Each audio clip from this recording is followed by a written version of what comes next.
pleasure of introducing Catrice Griffin from the class of 2009 today as our last speaker in the Exposing Racism series. And she will be discussing cultural racism. So I'm just going to read her bio and hand over the rest of the program to her. Catrice Griffin graduated from Gettysburg College class of 2009 with a with a Bachelor of Arts degree in physics. She later earned her master's degree in secondary math and science education. Her experiences informed her desire to create better educators for her hometown of Baltimore, Maryland. She currently teaches at Johns Hopkins University School of Education, where she specializes in teaching and inspiring educators about the equity within all content areas. She focuses on cultural and racism as they affect students in their school experience. So, without holding up the afternoon, I will pass it off to Catrice. Thank you. Very. Hi, everybody. I want you to know that I appreciate your time. I appreciate you spending this time with me. I know there are lots of things on everyone's plate, and so for you to choose to be here and continue to educate yourself is really important. So the first thing that we're going to do is we're going to start with grounding ourselves in what cultural racism is. And so what I mean by grounding ourselves is just finding the definition and agreeing upon a definition that we all, when I say cultural racism, we'll all have the same thing in mind.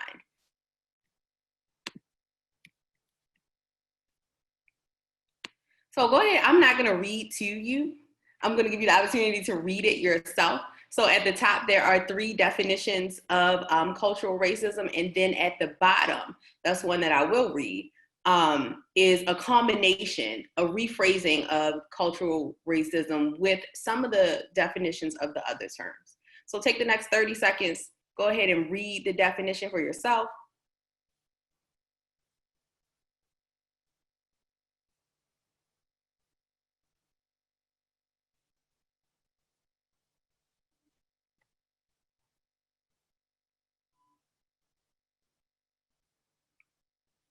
All right, so in combining the 3 definitions together, cultural racism is a form of unequal practices that are built into organizations and institutional systems that occur when the assumption of inferiority is based by the culture of a given society. We're going to talk more about this and see and unpack this a little bit more, but that is the definition of what cultural racism is. And it's something that you've both experienced and seen, regardless of your race or background. So cultural racism is when the inferiority of a culture is accepted as the norm. It's not questioned, it's taken at face value, and this is what it is. It's also unchallenged, right? No one challenges these stereotypes and these biases and the misconceptions that come along with cultural racism. And anything contrary to that is seen as the exception. So we accept that the inferiority is norm. And if you overcome someone's notion of that inferiority, then you're just an exception. That can't be normal. You're not normal because this thing that I hold true is normal. And we'll talk more about that. All right, so in history, media has been a large vehicle for cultural racism. On the left, you see a picture of Jim Crow, which was perpetuated through minstrel shows. It started in about the 1830s with minstrel shows that depicted Black people as dumb or lazy or silly or childish. And actually the last minstrel show traveled and performed all the way up to the 1960s. So this was something that it was happening for decades. And I'll talk more in the next slide or two about the detriment of the minstrel show and what it did to people's conceptions of Black folk, especially if you didn't know any yourself, right? And so on the right is a more recent, not recent, but it kind of took off after the minstrel show died down, the Jim Crow of the minstrel show died down, and that is the Fritos had this commercial, and it was called the Frito Bandito, and it aired from about 1967 to about 1971. And in a moment, we're gonna watch the commercial. This was basically their, it was their, not their logo, but it was their character. They wanted to appeal to kids, they wanted to appeal to families, they wanted to be catchy. And so this was Frito's, it was their way of being catchy.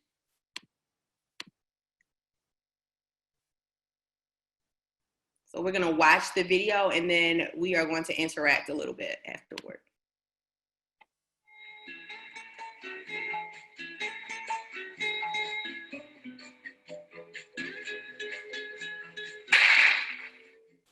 Hello, senor. I am the Frito Bandito. Oh, don't be afraid. I am not going to steal your Fritos corn chips. I buy them from you, okay? See, I give you silver. No silver? Okay, I give you gold. You don't like gold neither? Maybe you like better some lead, huh? Citizens, protect yourselves. Never buy one bag of crunchy Fritos corn chips. Always buy two and hide one for you.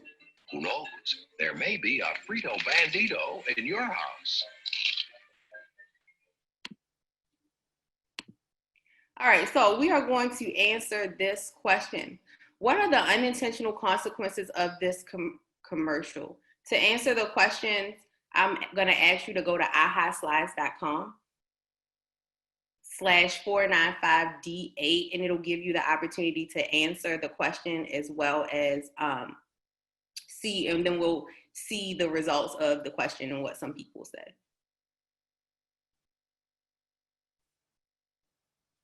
So I have one person that joined. You can use your phone or you can use your computer to do it. Good. I have 4 people that have joined. It's up to 6. All right, so some of the results are up on the screen. Go ahead and take a look at what some of the other people in the call said about the unintentional consequences.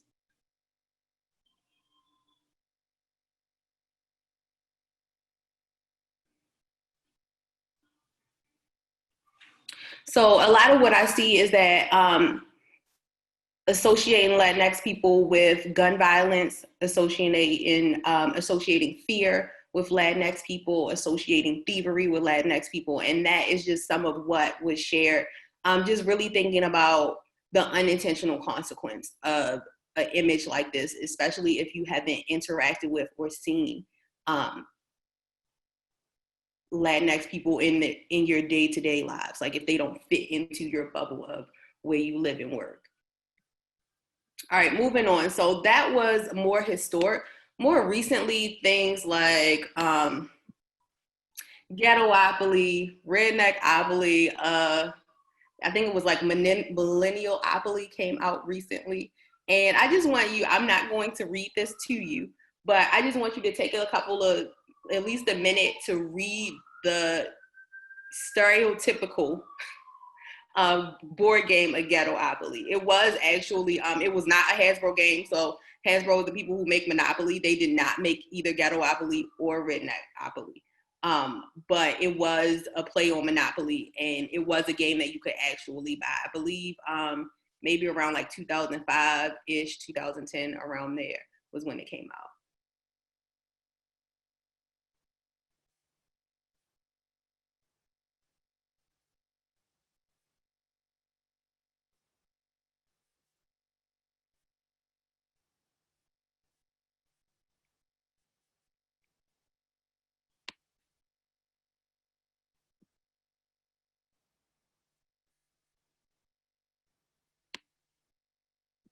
And so the problem here is really thinking about and considering how people are not critical consumers of media, right? And so when they see things, when they hear things, they only know what is presented to them. And unless they experience the discomfort of finding something or meeting someone that is contrary to what they have learned to believe is true, then this is what they know about this topic or the subject.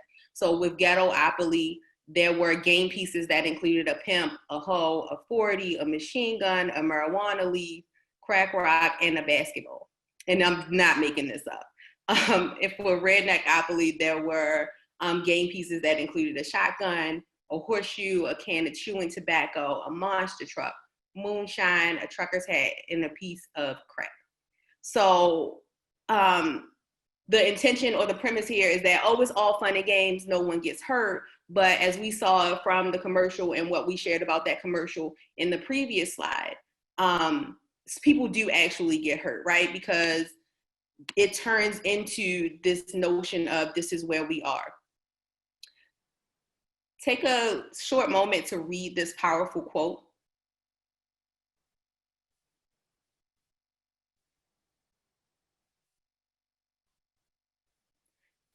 So because we are not critical consumers of media, pop culture has an ability to distort, shape, and produce reality, dictating ways in which we think, feel, and operate in the social world. And so the images that we see, the things that we digest and hear actually comes through in the way that we operate, as well as think and feel when it comes to interacting with other people.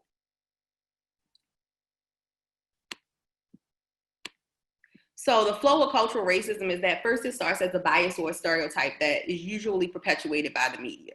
And it could be intentional perpetuation or unintentional perpetuation, but then it turns into a subconscious truth that leads to implicit bias. So now all of a sudden, subconsciously, even if you think it's funny, even if it started as a joke, even if it was harmless, you subconsciously start believing these things. And then it creates this implicit bias, right? Not this overt racism, but something that is very small that you almost don't know is happening.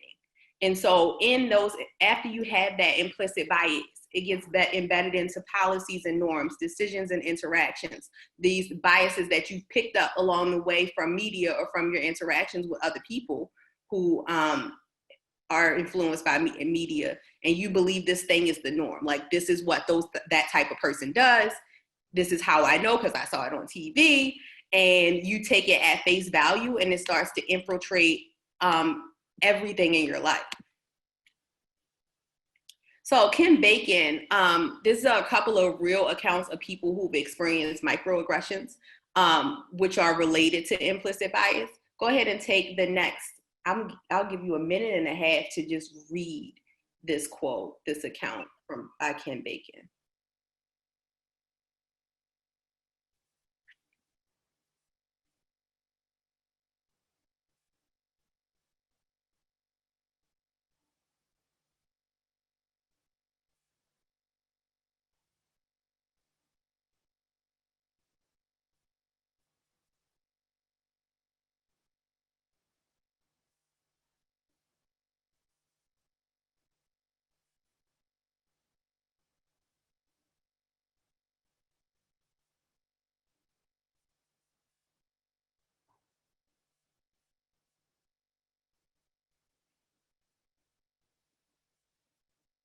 So what was really important to me and what stood out to me about this quote was that he's right in that racism is a complicated word, right? People tend to shy away from saying that something is racism or saying that something is racist, because usually when people think of it, they think of something that's aggressive and active. But a lot of times it's not. It's covert and subtle. And it's one of those things that you don't know, like, to the average eye that's not trained to pick up on these things, you may not even notice that it's happening unless you are the person that's experiencing it. Another short quote.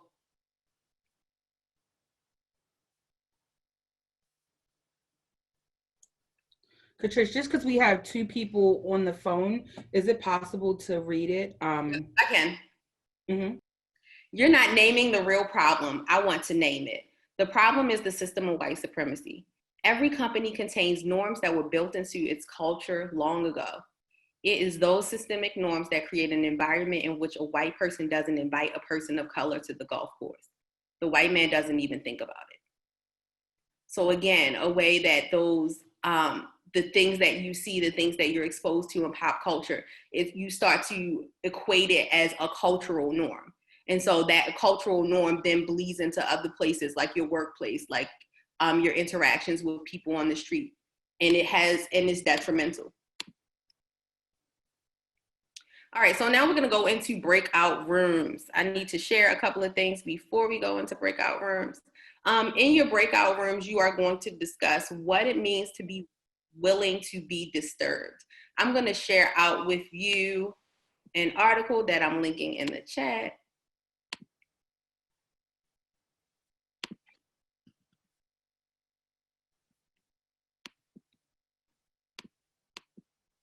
So I'm sending the link to the Padlet in the chat. In the Padlet, you'll see the short article is only like a page and a half long about being willing to be disturbed. In your breakout room, talk about what it means to be willing to be disturbed. I'm going to give you about 15 minutes in the breakout rooms.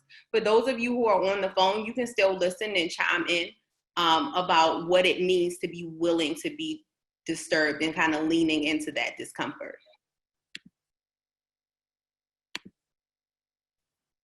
In the breakout rooms, you'll also see a space for you to participate in the chat. The questions that you're discussing are also there, as well as the reading. So access the Padlet, talk about being willing to be disturbed. After you've skimmed and or perused the reading, you'll have about 10 to 15 minutes to talk it out. What's nice is that we don't know each other, so no one can judge you before or after this. So it's okay to be honest. You might not ever see these people again. Breakout rooms are open and you should receive an invite to go there. I appreciate you all. I know that it started getting good and you got cut off, but for the sake of time, we are going to keep pushing forward. But I do appreciate that you all were willing to lean in and talk about what it means to be willing to be disturbed. All right, I'm going to ask you to join again and just share some of your responses of what it means to be willing to be disturbed, just so that we can kind of share out in a big way some of the things that was shared in our conversations.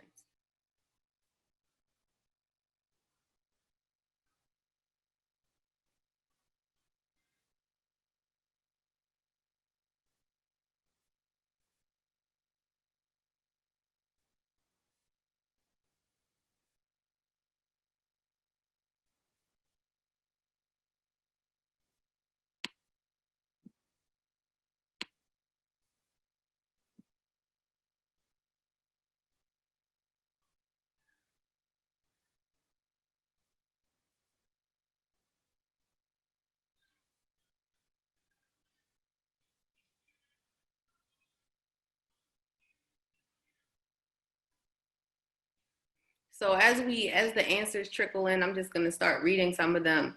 Recognizing that some questions do not have simple answers. It often takes time and reflection to more fully understand something that is new. Being able to say, I don't know everything. To open to other people's experiences and opinions. To listen to voices you haven't before. Intentionally leaving your comfort zone. Understanding that others are individuals and that everyone will have their own perspective based on their experiences. All right, so in the chat, I am dropping another link. In this link, you will find instructions, Detours abbreviated. Go ahead and click on the Detours abbreviated to look at the types of detours that people take when things about race and bias and racism come up, either through conversation or someone's experience. And it's one of those things that the detours are marketed as things that only white people take these detours, but that's not true. I think we've all been guilty in some way of taking one of these detours when it comes to all of the isms, be it racism or sexism or classism. And we tend to not engage because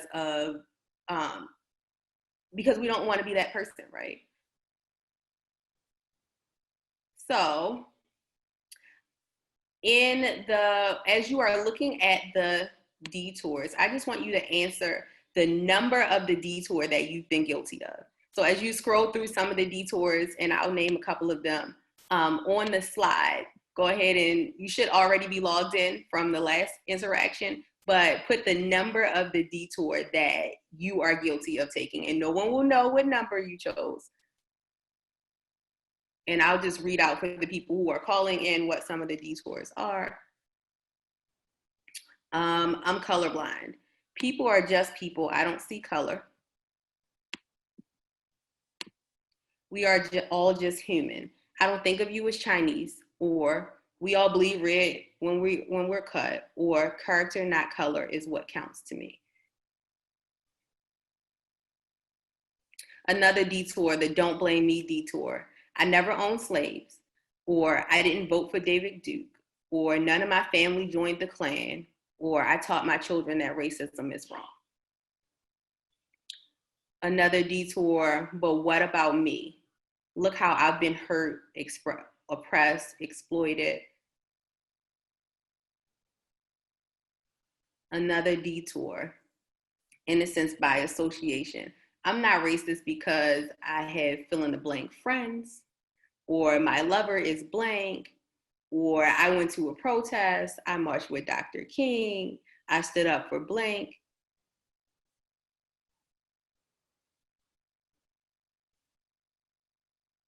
So we have about 6 people who have picked a detour. I'm waiting on to have about 10.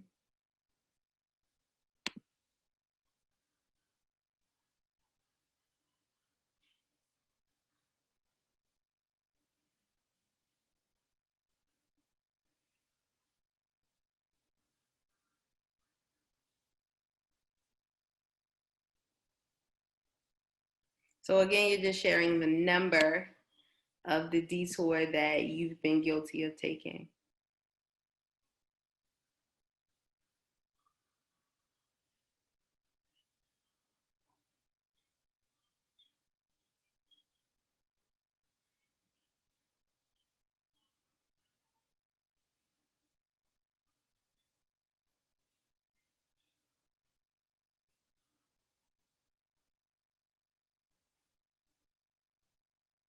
All right, so we have a couple of people that said 5. 21 is getting bigger. So the larger the number is, that means the more people that have chosen that detour to that they're guilty of doing or using. And so I'll read what 21 and 5 are. 21 says, what's wrong with these white people? Can't they see how racist they're being? Or I just can't stand to be around white people who act so racist anymore. And you're preaching to the choir. You're wasting your time with us. We're not the people who need this training. And I'll read 5 and then we'll move on. The white people know just where to build your new community center. So this is called the White Knight or White Missionary. Your young people would be better served by traveling to our suburban training center. We organize a used clothing drive for you. Where do you want us to put the clothes? So really coming in and acting as a savior. All right, you are going to go back into your same breakout rooms. And in this breakout room, your goal is going to be to pick a detour and create a method to notice and overcome it. And so on the Padlet, there is Detour Spotting, the full article. The full article also houses consequences of that detour, and looking at the consequences of those detours can give you enough background knowledge to find ways to overcome that detour. So again, I'm going to post the link to the Padlet in the chat. It's the same one that we've been on.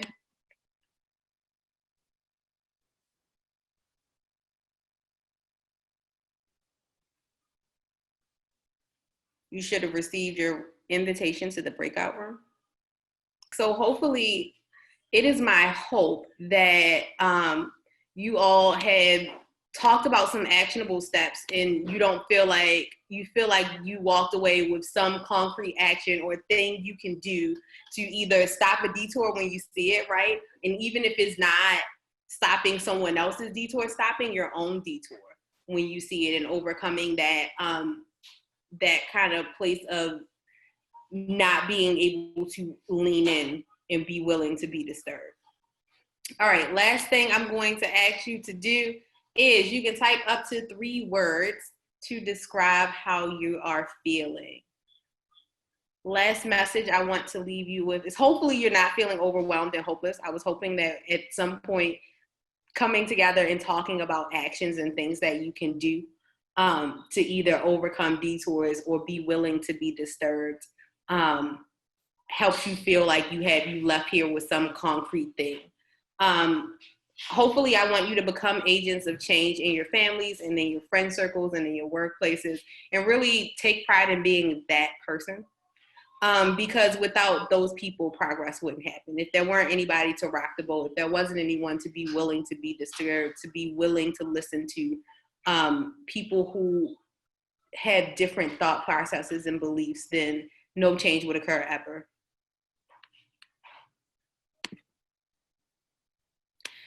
Oh, yay. Some people are feeling hopeful.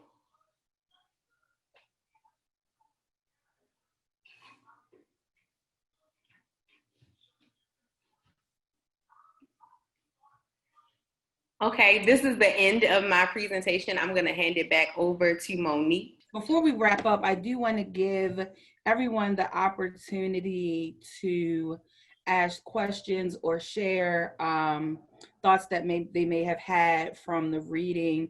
I know that in our breakout group, we had some really good conversation around the detours and spotting them. So this is your opportunity, whether it's in the chat or if you'd like to unmute yourself to share or ask questions. Well, I'll definitely speak for myself and the group that I was a part of. We had some really good conversations, and I think what stuck out the most were the detours. And there's ones that you experience and one that you've seen, but the detours were very, very detailed. And by the end, it was like, oh my gee, like I definitely want to look into more of these. But the spotting and the detours was very, very, very helpful. And kind of talking through how you can pivot from spotting to detouring. And the one in particular that I had brought up was the essentially defecting to another ism. So going from like, oh yeah, racism is bad, but so is sexism. And the one way that I thought of how to counter that is to talk about intersectionality. So no, we're not going to get off the topic of racism. We're just going to say how racism impacts sexism or racism impacts classism. And so being able to kind of think about here's what the detour is and how to bring it back, because we're not going to allow people to get away from and off topic, but we can definitely bring in some other levels of intersectionality when talking about racism, because I believe that gets more to who we are as humans, because we're not a monolith.